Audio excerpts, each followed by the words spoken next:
I like my uniform better. I'm not necessarily sitting here to say I look better than Brady. Brady's handsome, and look, his hair's perfect. Mine's all crazy. I was going to say, you beat him in the jersey department, he beats you in the hair department. He definitely does. Oh, yeah, baby. What's up? Chris Simms Unbuttoned. And, oh, yeah, we're really unbuttoned because we're at home. I'm sitting in my family room. Ahmed's in his basement. Yes, Brady's more handsome than me. Ahmed's more handsome than me. Look at his hair. It's so perfectly done. His beard is so perfectly manicured. What's up, man? How you doing? So it's been hard for me, though, because I'm like normally a guy that doesn't really shower if I don't leave the house. I'll admit that. If I don't leave the house, I just kind of – if it's an at-home day, I just am at home in my sweatpants. And so I've had to change that philosophy here with being home for now like 12 straight days in a row. So I've showered, and before today, I did shower, and I put gel in my hair. So I'm feeling really professional. Okay, so wait. So how many days in a row are we talking about that you didn't shower? If today's the day you showered, are we talking about 11 days before this you did not shower? No, because we did the podcast on Thursday, and so I showered on last Thursday, and so then I took a little bit of a break. It's my routine. If I don't leave the house, I don't shower often. So I can't go to bed at night unless I take a shower. I got to take a shower. Really? The mustiness of a man. I can't imagine what you smell like at the end of the night. Oh my gosh. I don't work out that much either. I don't exercise, so that's a big thing too. So right, you're still a man, and that means you stink still, nonetheless. Okay, all right. I'm rethinking it all. I'm rethinking it all, Chris. This is challenging the way I live my life now. Well, I'm an over shower, just so you know. I'm like the guy who showers 3 times a day. Yeah, and I need to stop it. It's one of the worst things I do for the environment. I take too many showers, and I love being in the shower. Well, I'll sit under the hot water for like 10, 15 minutes, and that's not good. And it's not good for my skin either because it dries me the hell out and get rashy. I did that today too. I was just in there for like 30 minutes. I was just like, okay, this does feel pretty good. But yeah, we're back. We're back in our homes, and we've got a good one today because there's not necessarily a whole lot of breaking news. You know, we had all that last week, right, with the free agency news and Tom Brady going, thank God that happened, so we could fill a week talking about that. But we do have the draft coming up in a couple weeks here. What is it, 4 weeks away? And so one of the things I look forward to the most is hearing your thoughts on the various positions, but specifically quarterback, because you've had, and I don't like to give you compliments that often, but you've had some takes on past draft quarterbacks that have been spot on. You were one of the highest on Lamar Jackson, thought he was the best quarterback coming out in that draft class. Last year, you were really high on Drew Lock, who impressed last year as well. So what do you say we do that this year for 2020, Chris? Well, yeah. I mean, we're going to do it for sure. And, yeah, I've had my moments as far as evaluating quarterbacks, definitely. There's a few others, too. I still think that my Patrick Mahomes is my nicest moment. I'm going to say that. I'm going to pat myself on the back, old Patty Boy Mahomes. But been wrong, too. And who knows? You know, I was badly wrong last year on Daniel Jones. Probably as wrong as I've ever been on a quarterback that was drafted in the first round. And he proved me wrong. So this is scouting. And as you know, it's not a perfect, a perfect business or thing, or you're not always going to be right on every player, every aspect of the player. I certainly know I've been wrong in other positions as well, but I do my work. And of course, not only do I take into when I get into quarterback evaluations too, you got to take it all into account. I think too many times people just turn on the film and they just go, oh, wow, great throw. Oh, he's open. Great. That's awesome. All right. But, was the offense delivering easy completions? How much are you responsible for doing something when nothing's there? How much talent do you have around you? I think those are all things that sometimes get lost in the shuffle as far as evaluating quarterbacks. And, Josh Allen would be a perfect example of that up in Buffalo. Went to Wyoming, played in horrible weather, didn't have a good team around him, wasn't a great offense, and he had some games that looked real shaky. But I think anybody watching football now would agree and go, damn, the kid's got a chance to be a superstar. He's not perfect yet, but we see the potential, and all that has to be taken into account. Sorry for talking so much. No, what do you think you missed last year in Daniel Jones? Because you did not have him. I don't know where you had him. I think you ranked the top 8. Was he in the top 8 for you? He was in the top 8, but I made him like number 6 or 7. I did. I mean, I had him behind Jared Stidham. I had him behind Ryan Finley, which is another guy that I was wrong about for sure. I think the thing that I lost was with Daniel Jones, and I did this a little bit with Dak Prescott too, where I didn't listen to some of the things I just said.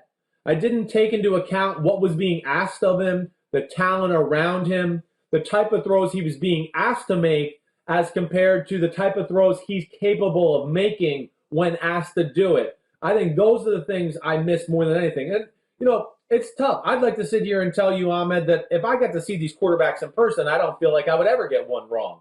But I don't get to see these guys work out in person and do that, more times than not. So I got to go by what the film looks like and everything there too. And yeah, he was one I was just completely wrong about. He was not aggressive on film last year, didn't make a lot of big throws down the field, really didn't make a lot of plays off schedule, did a lot of like the quarterbacky things, the technique things well. But I just questioned whether when things broke down, could he be the type of talent to carry your team or make a play? And man, he is. I mean, to me, he's one of the young budding stars in football. So I was wrong about that. Hopefully I'm not wrong about any of these this year, but it's an interesting group nonetheless.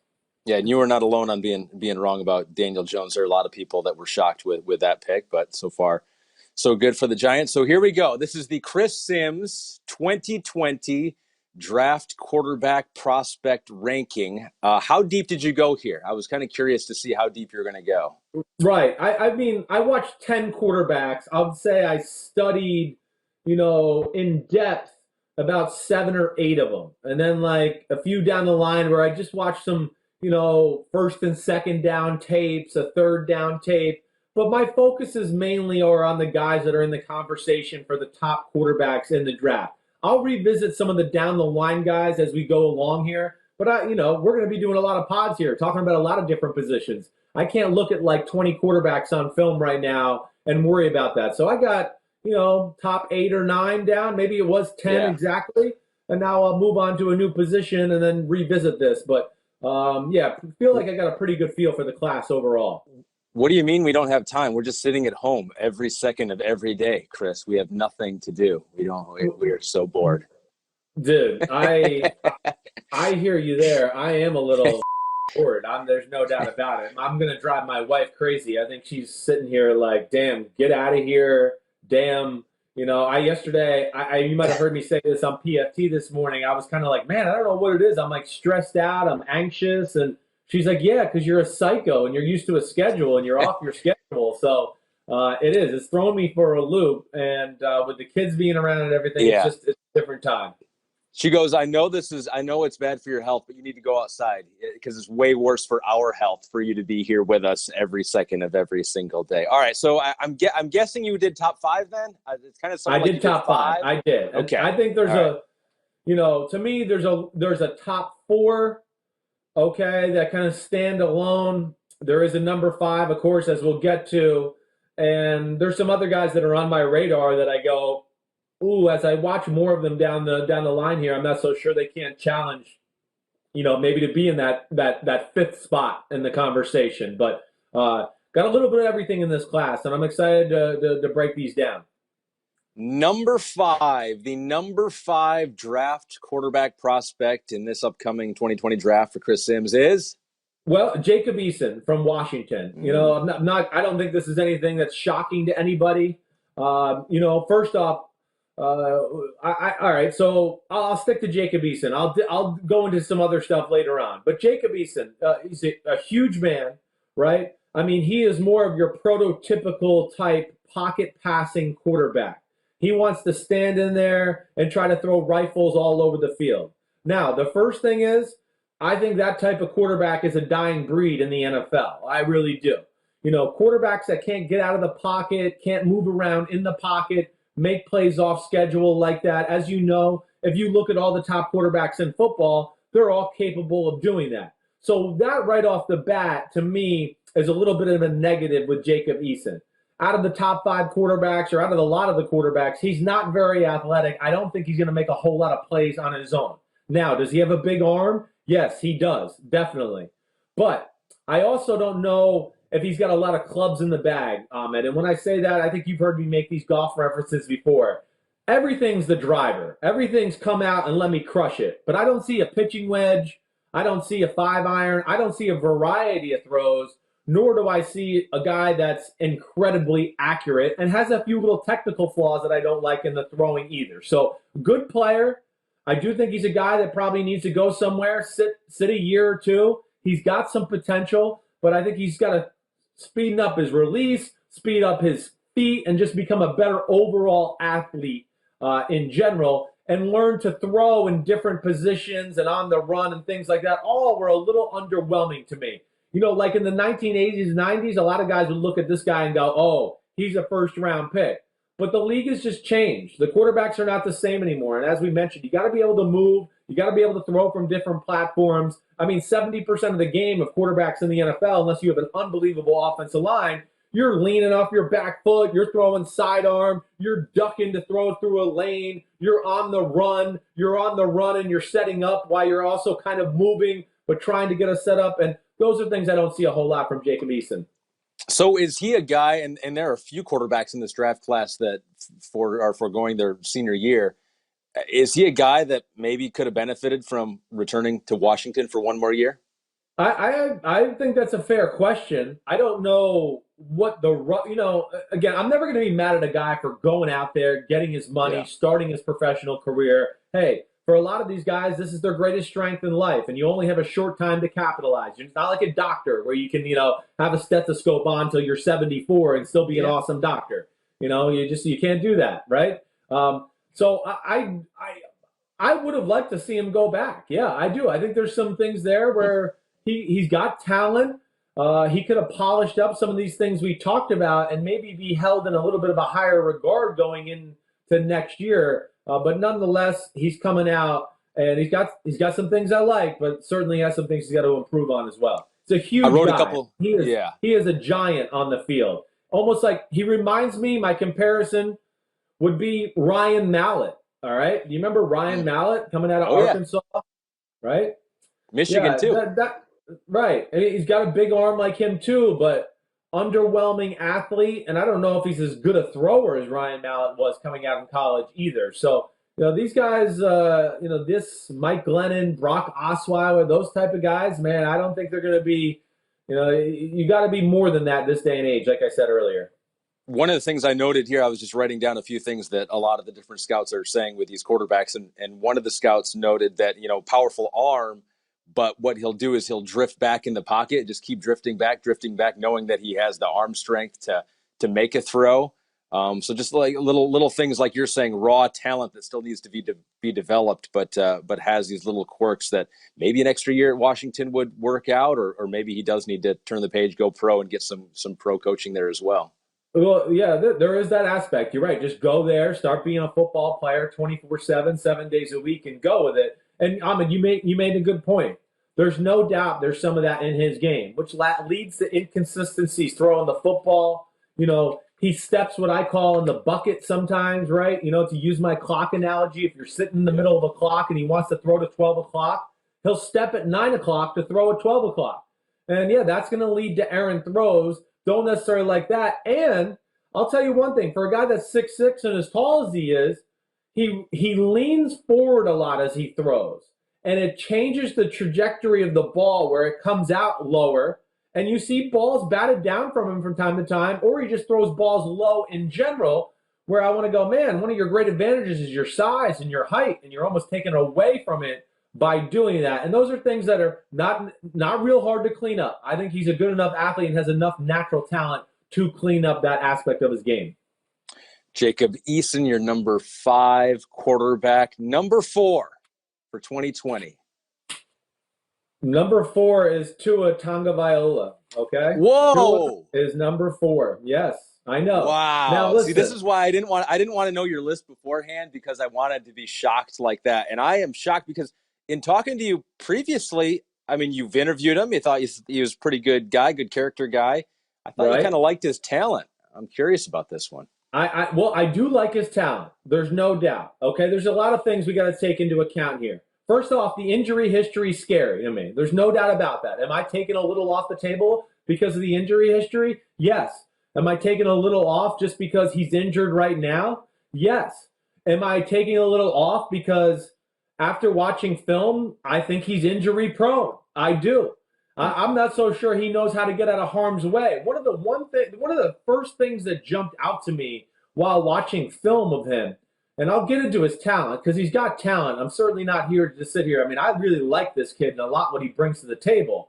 But man, he plays small. I mean, he plays very small. In the pocket, he can get swallowed up. He can't always see down the middle of the field. He's not great at throwing the ball with power and accuracy with people around him. To me, that's where we can't lose sight of this.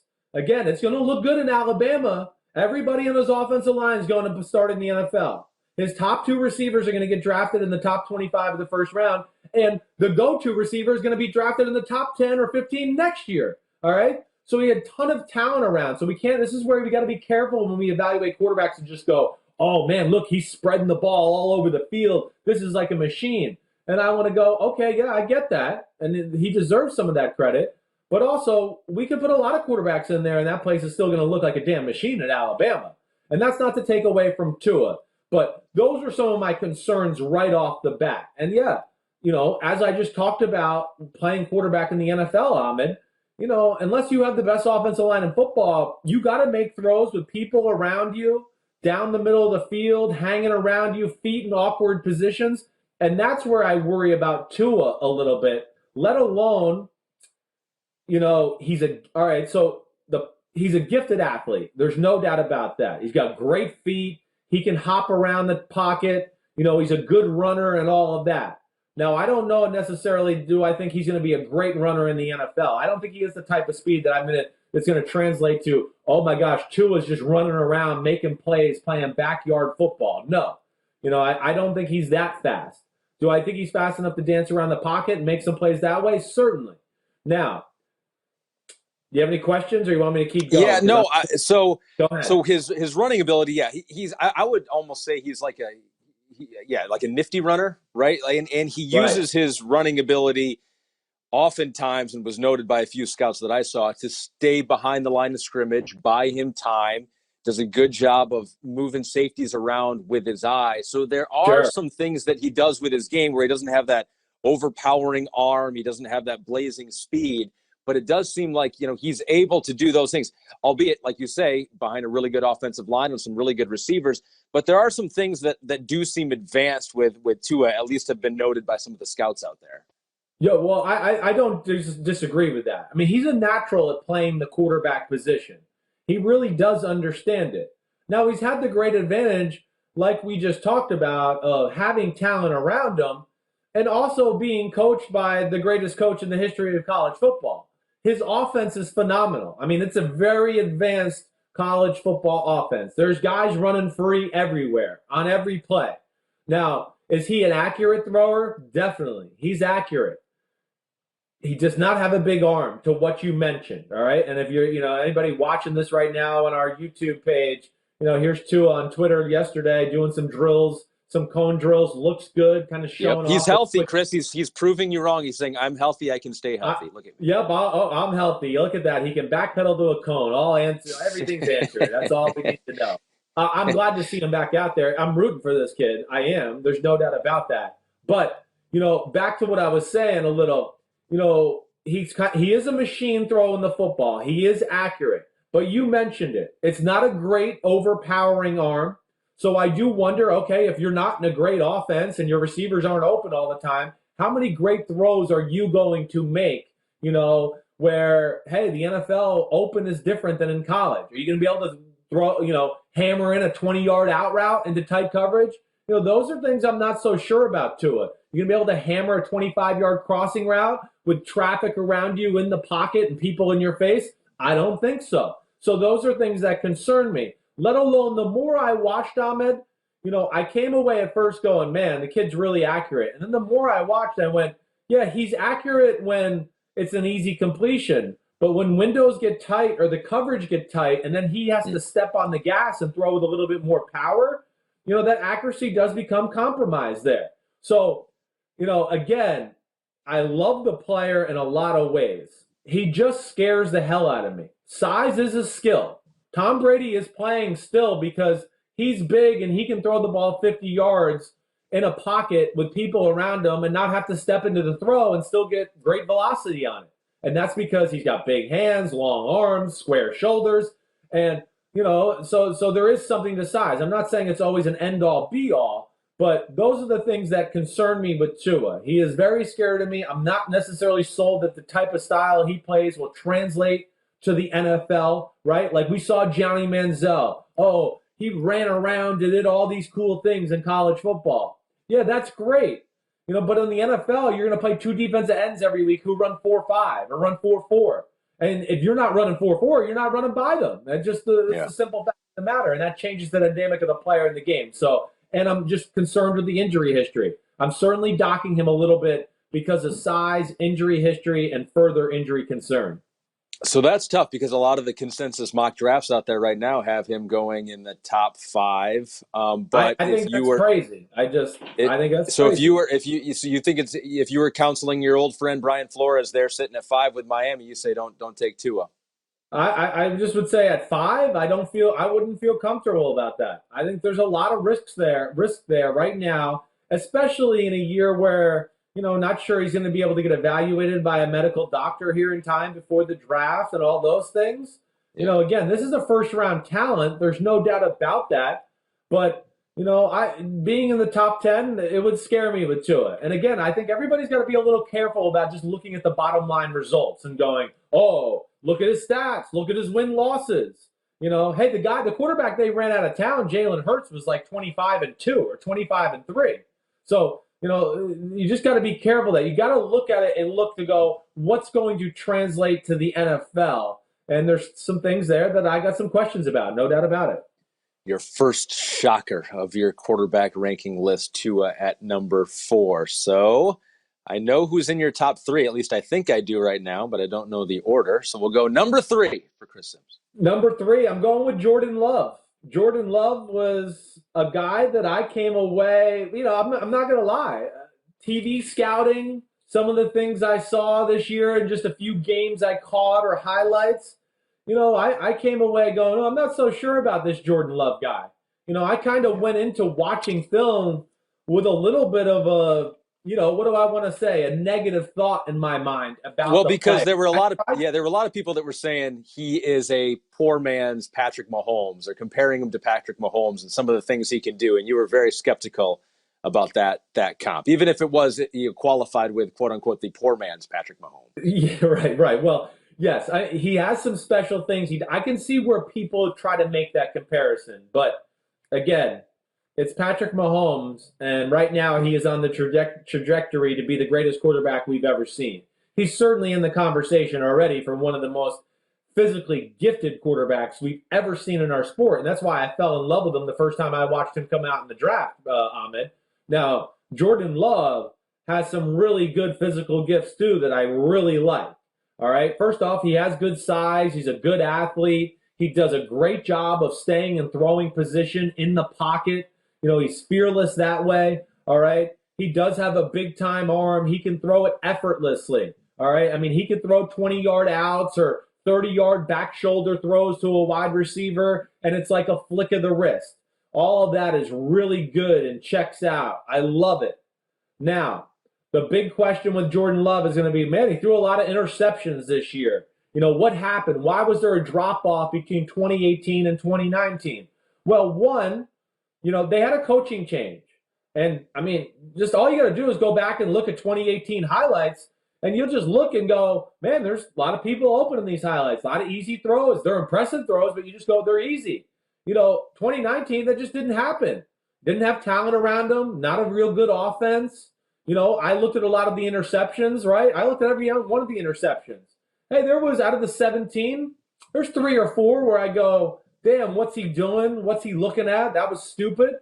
The rest of them, I'm going to put a little blame on the offense, the talent around him, and the fact that, hey, the guy's trying to win games. And a lot of times Utah State was on the field. They weren't the better team on the field. And he had to force the issue a little bit to help his team out. So those are the negative aspects that I just kind of want to squash, right? Now, the positive aspects, though, the arm it's like a rubber band. I mean, like I said, he can launch it. And sometimes it can be a curse a little bit because he can let his arm get too floppy and loose at times and kind of lose control of the ball or lose power a little bit. But when he keeps it tight, like I saw him do at the combine and like I see him do on film with a number of throws, man, the ball explodes out of his hand, Ahmed. And he doesn't need to be perfect position. Like a Mahomes, he could throw a ball 20 yards to the sideline sidearm and do stuff like that. Wow. He can wheel and deal like that, which excites me. Let alone, I think he's a guy that's got room to grow. Is he a little raw? Certainly. But I think between his size, athleticism, composure that I think showed off on film, and then his ability to throw the football, yeah, I think his game translates better to the NFL than someone like Tua. And I know a lot of people out there are going to be like, they're going to go, oh, it's 20 touchdowns, 17 interceptions. Stop saying, listen, if Jordan Love was on Alabama, his stats would look a whole lot different. We got to get over this aspect of like stats. Team does matter. Case Keenum, Blake Bortles, and Nick Foles were in the Final Four of the NFL just 3 years ago. They're all backups now, but they were in the Final Four, and they're going to the Super Bowl. They're Super Bowl quarterbacks. Oh, that's right. Their teams are really good around them. Oh, shocker. Right. Oh, and look, their teams haven't been good around them. What's happened? Oh, those guys that we thought were Super Bowl quarterbacks are not good anymore. They're backups. So you need to have, I don't care who you are, you got to have some support system. And Jordan Love, I think the lack of offensive talent and lack of offensive creativity and predictability I saw, they lead to some of the bad stats we see on his bottom line. So sorry I'm talking so much. Don't raise your hand and tell me to shut the fuck up if you think I'm rambling too long. No, I mean, you've watched all the film on these guys, so I want to hear all the things you say. And I am curious about the decision making, because you can say that it's, he had to make things happen. He was the best player on a team that didn't have a whole lot of talent around him. But I did read around some places and they said Jordan Love has a chance to be the most overhyped prospect and most overrated going into the draft because of some of those things where it's like you fall in love with the ability, the different arm angles, the comparisons to Patrick Mahomes, and you downplay the fact that maybe the decision making is a problem and wasn't just a function of being around a bad teammates, like a Jameis Winston, right? It's like you think, okay, once he gets some coaching and Bruce Arians' offense, he's not going to make some of those silly mistakes, and he still made those mistakes, 30 of them. So I guess that's the thing. Like, you can't totally dismiss the fact that the decision making might be a problem going forward for a guy like Jordan Love. It's a fair question. Now, I'm not going to be able to answer that all the way. That'll Sure. be, you're going to have to meet the guy a little bit to see what's in between the ears and what's the makeup of the player. Now, from what I saw on film, hey, like I said, there was a lot of interceptions where I go, all right, I got no problem with that. He thought he could throw a seam route down the right side, and it was a tight window, and the guy got his hand up and intercepted it. Or, he throws a fade to the right sideline, and the DB goes up and makes an interception. I'm not sitting there going, oh, my gosh, how stupid is that? He threw a one-on-one jump ball up to a 6'3" receiver. Damn, he's a fourth rounder now. Let me knock him down. Holy crap. So you got to take that into account. Other things, too, he threw some pick sixes. He threw some little hitch routes out to the outside. They're like kind of catch the ball. If you got the look you want, you get it and you fire it out there. But they're also they're plays that are run constantly in their offense to where a DB gets to see it 5 or 6 times, and then he makes a break on one because he's like, oh, I've seen the quarterback do this little action, and I've seen the body language of this receiver. He's going to sit up. I can make a good break on the ball. Bam. So does Jordan Love have to be a little more careful? Definitely. But I think a lot of circumstances around it, to me, led to some of those careless plays. The ones I'd really like to see taken away are the ones like he's scrambling and there's a guy 50 yards downfield, and as he's running off his back foot, he tries to launch some ball like he's Patrick Mahomes, and it gets intercepted. All right, those are the ones I don't love to see. But those are things that, I think can be coached out of the guy in general. I don't see Jameis Winston oh my gosh, there's 4 guys on me, and I'm still going to try to throw the ball 30 yards down the middle, and because I just think I'm Superman. I don't see that type of stuff from Jordan Love, and that's where I would just say it's a little different. I really like the potential of this kid. He has an incredibly high ceiling. I mean, you could argue he might have the highest ceiling of all these quarterbacks in the draft. But Wow. yes, he's a little polished right now. And that's what makes him exciting. I'm pumped to see how he develops, because he probably is. He's right, like you said, the most volatile of all the quarterbacks. His range, his volatility could be, top quarterback in the class, or he could be the decision making doesn't come and it doesn't translate to the pro game, and then he's one of the 10th best quarterbacks in the league. So I hear you. I think an NFL environment. I'm playing this that the NFL environment, the coaching, when he starts to realize what NFL throws are all about. I had this conversation with Deshaun Watson when he was coming out of the draft. I wanted to go I asked him, I was like, on film in college, you never step on the pedal. Every ball is kind of like 75, 80%. And he's like, well, that's all I had to do. But then he got to the NFL and he realized, man, I got to start throwing at 95, 98%, 100%. I got to rifle this in there. And I saw the capabilities of him being able to do that in Clemson, to where I saw enough to go, he'll be able to do this consistently in the NFL. And that's the way I feel about Jordan Love. I just think there's some things here that will really translate to the NFL. And once somebody gets a little microscope on him on a daily basis and just cleans up a few things, yeah, I think he's got big time potential. And, I certainly look at him as being a first-round draft pick. I do. So he is good, but he is not as good as the top 2 in your list. I'm very curious here. Number 2 quarterback prospect in this year's draft. Yeah, Justin Herbert out of Oregon. Okay, I'm a huge Justin Herbert fan. I am. I think the first thing is I think he's got the best arm out of any of these quarterbacks in the draft. And yeah, I'm into arm. I mean, there's no doubt about that. Does it lead me the wrong way sometimes? Yeah, but I think if you look at a lot of the great quarterbacks in the history of the sport, they had special arms. You look at a lot of the great wide receivers in the history of the sport. Let me wait. Oh, they were fast. Some of the great pass rushers in the history of sport, they were, strong. That's right. Yeah. So, having arm strength is important. You and your dad share that philosophy. Talking to both of you guys, it's just like, do you have the arm talent to make the throws? And that's where you have to start and stop for a lot of these guys. Although, interestingly enough, and we won't get to your number 1 guy though, your number 1 guy doesn't have quite the arm strength of the number 2 guy, but that's for later on in the podcast. You're right, and we'll get into that. You're right. You're definitely right, and that's going to be a good topic of conversation. We'll get there. But yes, I mean, as you've heard me say or my dad say before, a really gifted thrower allows an offense to open up, and they just go, man, the coach has no fear of anything. All of a sudden, he becomes like Vincent Van Gogh. He's like, oh, I like this play. I mean, like Andy Reid, he's just sending everybody deep, and bam, I don't give a damn. You just go down the field, and Mahomes will throw you a rifle. And it just opens up the whole offense. That's what a great arm does, let alone it can get the ball to receivers in spots that other quarterbacks can't, or get it to them a little quicker to where they can make more run yards after the catch.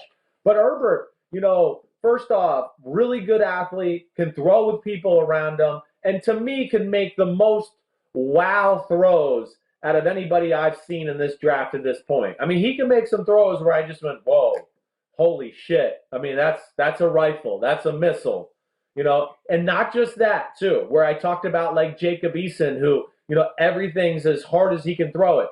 I saw enough from my man Justin Herbert to go, he's got touch. He's got many clubs in the bag. He can throw deep crossers and just loft it out there and let the receiver run under it.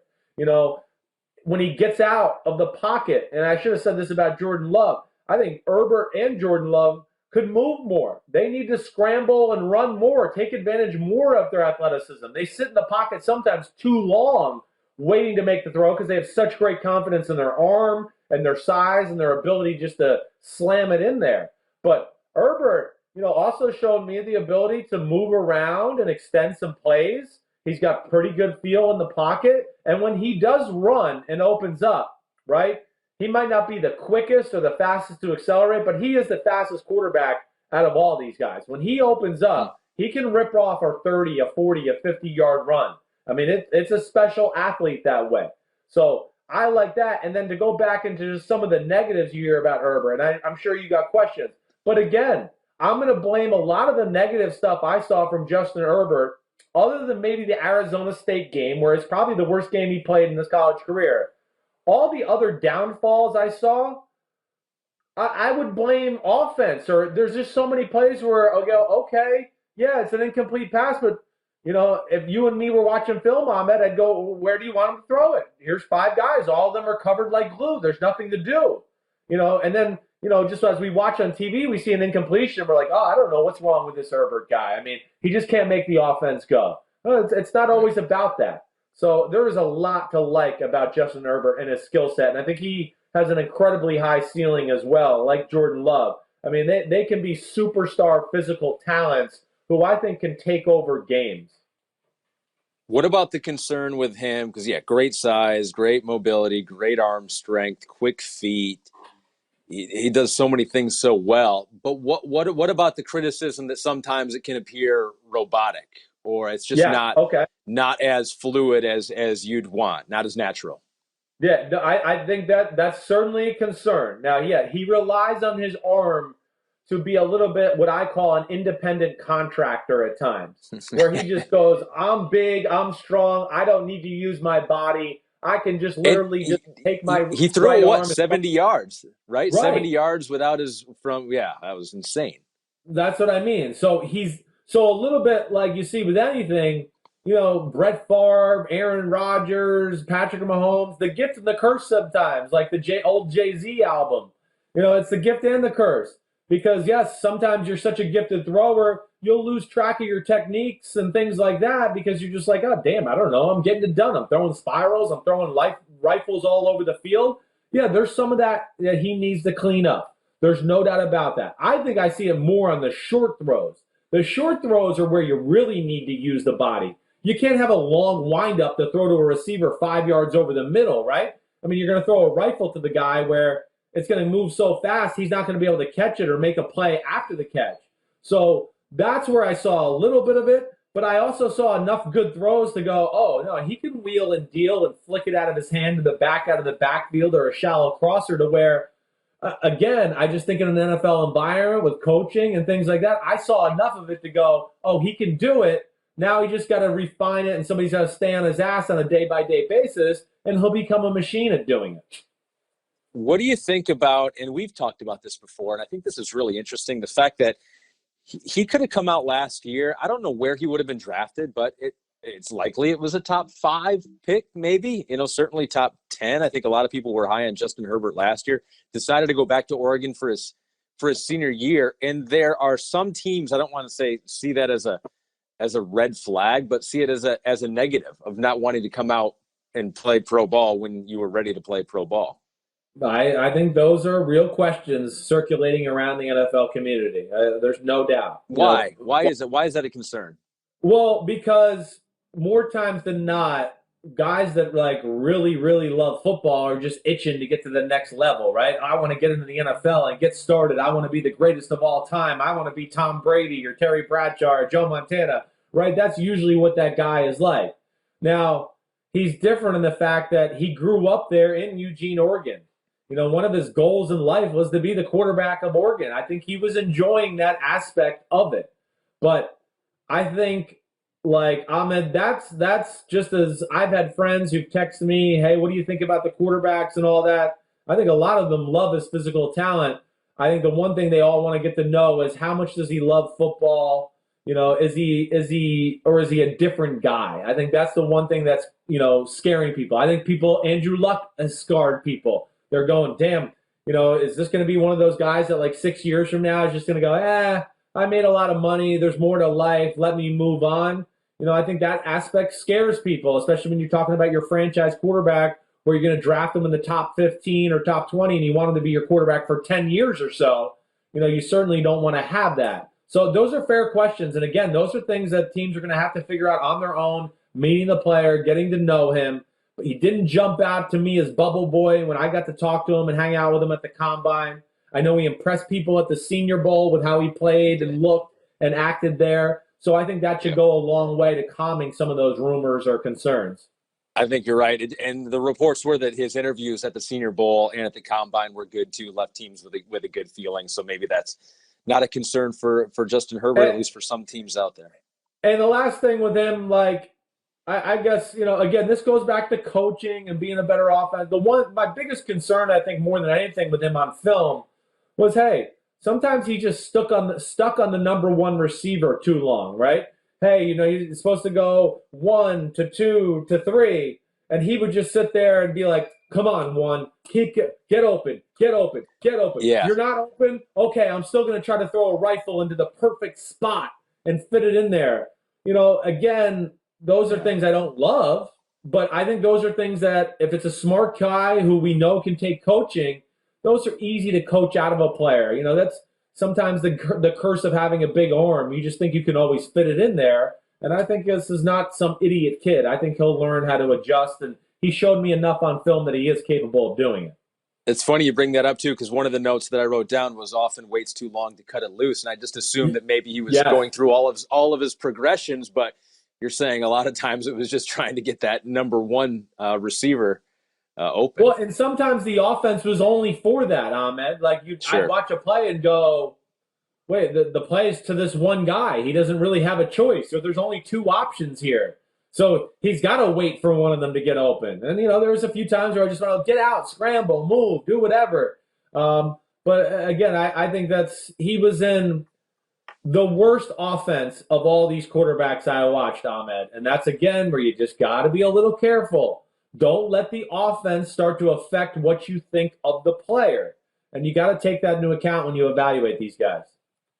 So that is your number 2 quarterback, which means your number 1 quarterback in the 2020 draft is Jake Fromm, State Fromm, Georgia quarterback. You met him. You no?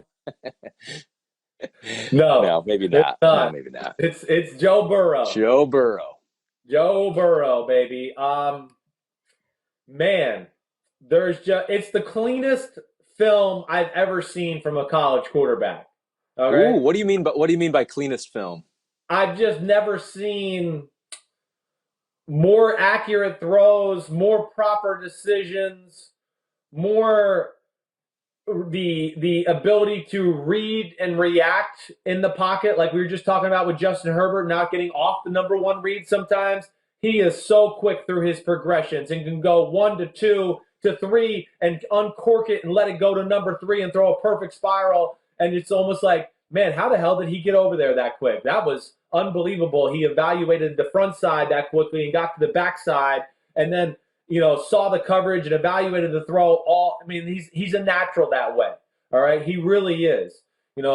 Incredibly accurate, incredible presence and pocket poise.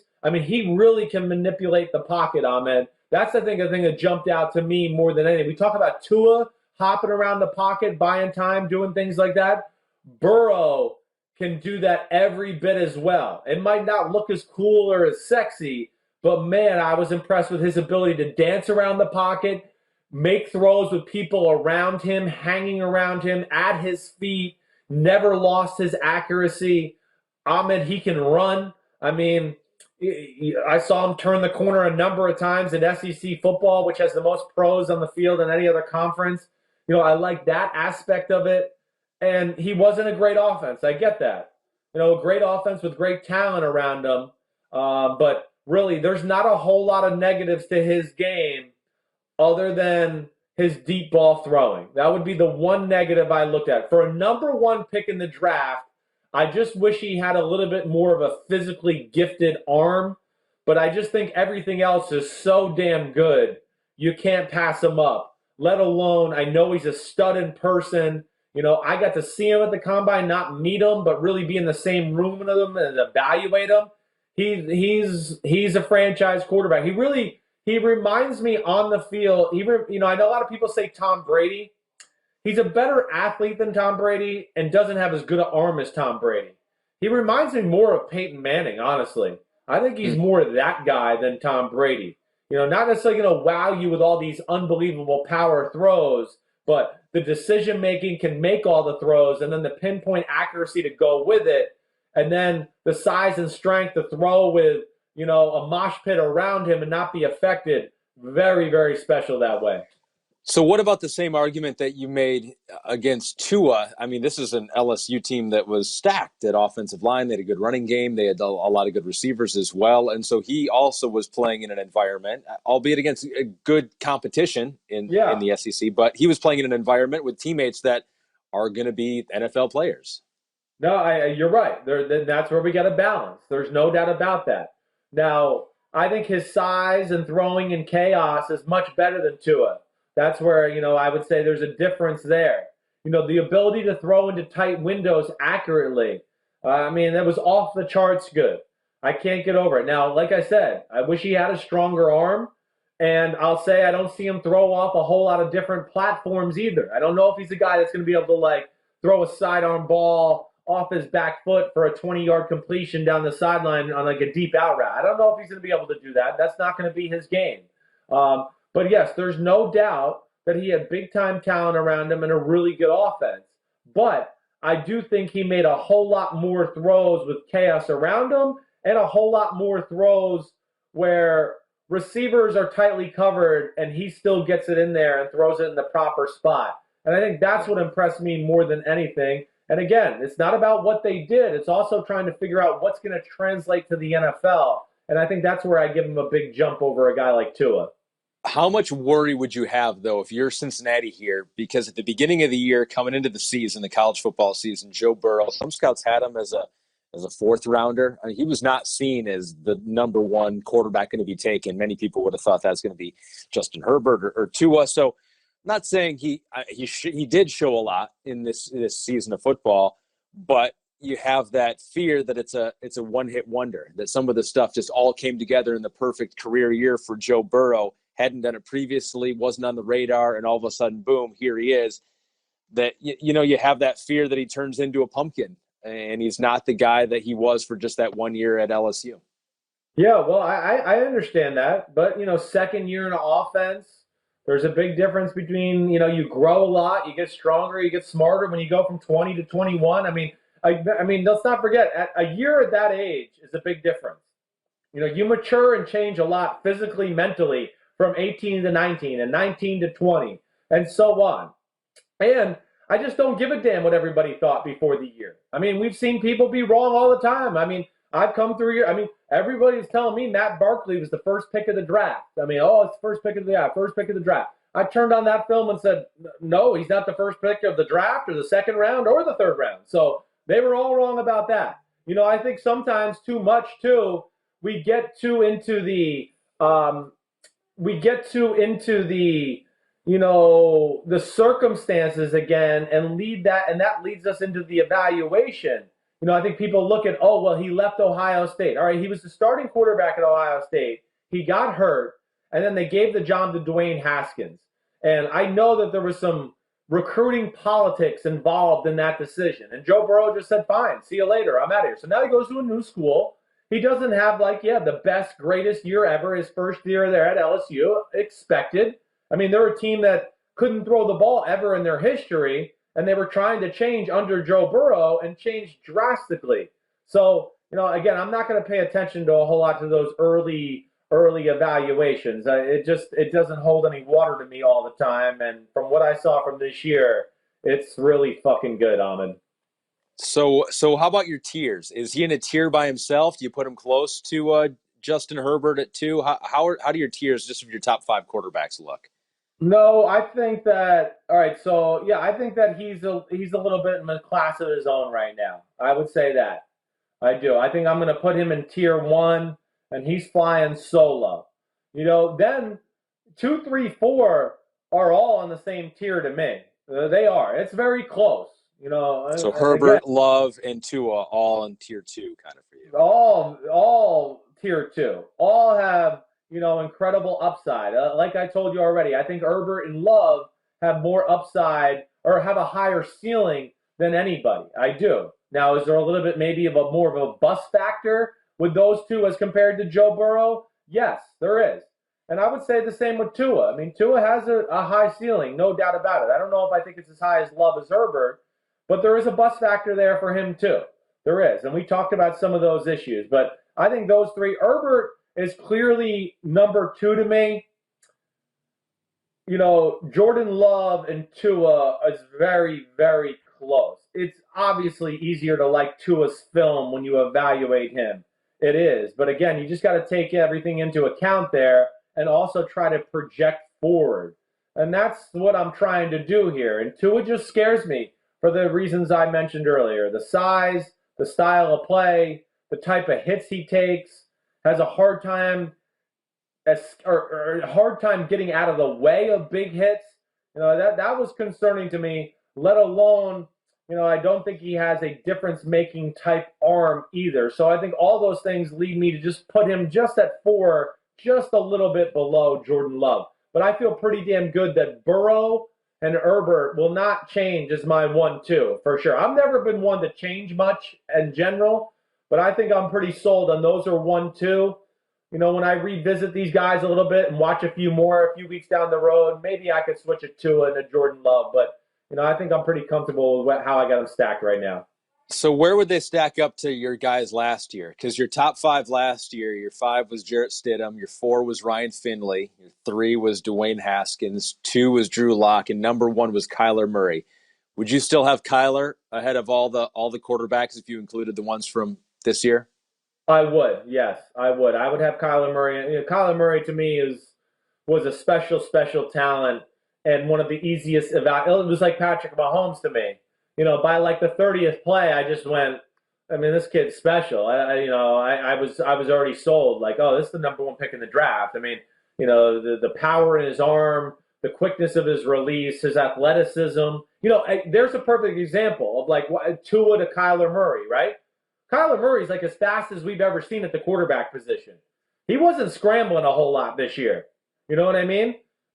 Tua's not in the class of Kyler Murray running and sprinting. Kyler Murray will blow Tua away in a 50-yard race. And he wasn't running around like, oh, I'm just going to sit here in Fran Tarkenton and run around and make plays all day because nobody can catch me. That's what I mean. It's a different league. So there's Kyler Murray who runs 4.3 and can't do that stuff. I don't think Tua at high 4.6 is going to be able to do that stuff or translate to the NFL either. And that's where, you got to evaluate and try to project forward. And so you would probably, if I'm going to guess here, you'd probably have Burrow and Herbert ahead of Drew Lock from last year. Yes, I would, for sure. Yeah. I think that I would probably go, Burrow, Herbert, Drew Lock. I would probably go that way. Yes, Drew Lock, and then probably Jordan Love, and then probably Tua. If I stuck to my last year rankings of not keeping Daniel Jones, where I was vastly wrong about that one. Right. It's interesting to look back and just see kind of like where they all stack up. Is there any quarterback you want to give an honorable mention to that's on your radar that could maybe move up when you look more at his film? Yeah, well, I think all right, so there's 2 guys that jump out to me that I went, ooh, they have some potential. Jake Luton from Oregon State, all right? I don't know if I'm saying his name, Luton, whatever, somewhere close to that. And then who am I? Oh, James Morgan from Florida International. Those were 2 guys to me that I saw and said, damn, they can spin it. They got some legit talent there. They might have a chance to do something here in the NFL if they get in the right spot, right opportunity.